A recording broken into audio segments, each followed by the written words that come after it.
Shalom sahabat Repa yang terkasih di dalam Tuhan. Dunia kita makin kacau, tetapi di tengah semua kekacauan itu, ada satu kebenaran yang tidak berubah. Tuhan masih memegang kendali. Hari ini, banyak orang kehilangan ketenangan. Ada yang stres karena ekonomi, kecewa karena pelayanan, bingung karena hidup tak berjalan seperti rencana. Kita semua dikepung oleh ketidakpastian. Tetapi justru di saat seperti itulah kita diajak belajar dari satu tokoh yang hidupnya juga penuh tekanan, Rasul Paulus.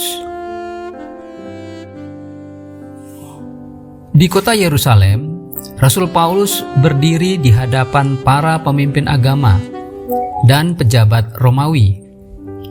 Ia dihakimi tanpa alasan, dituduh tanpa bukti. Tetapi satu hal yang luar biasa, Paulus tetap tenang.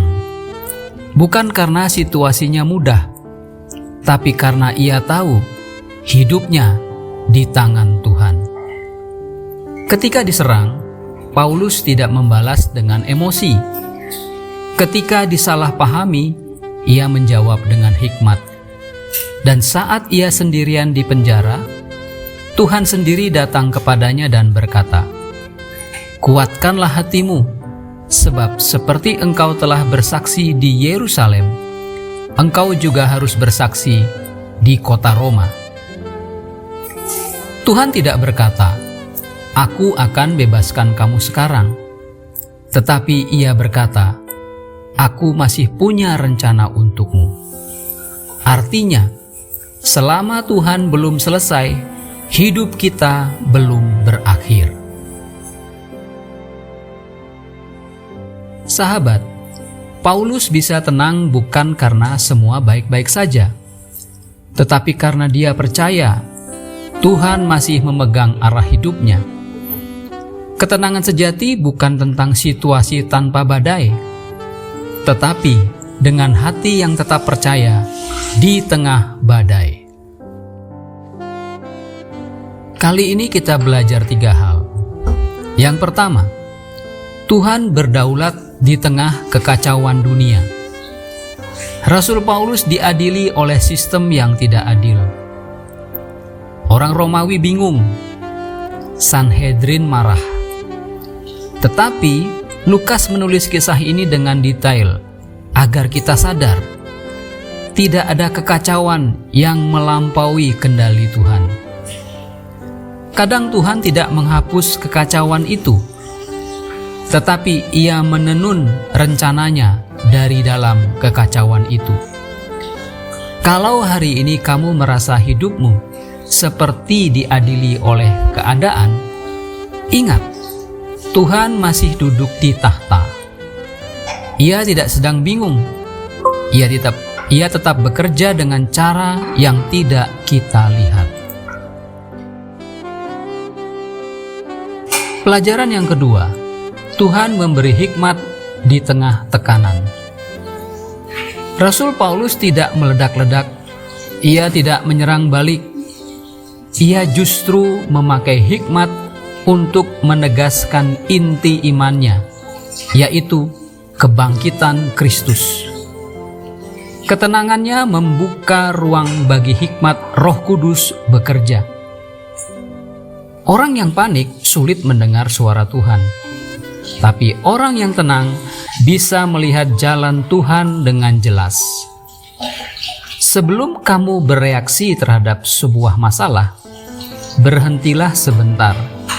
Tarik nafas dan katakan, "Roh Kudus, beri aku hikmat, bukan hanya perasaan." Mungkin Tuhan tidak langsung ubah situasi, tapi Tuhan akan ubah responmu, dan itu yang mengubah segalanya.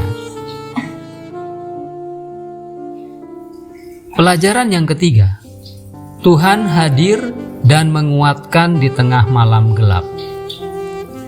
Di malam itu, saat semua diam, Rasul Paulus merasa sendiri. Namun, Tuhan Yesus datang berdiri di sampingnya.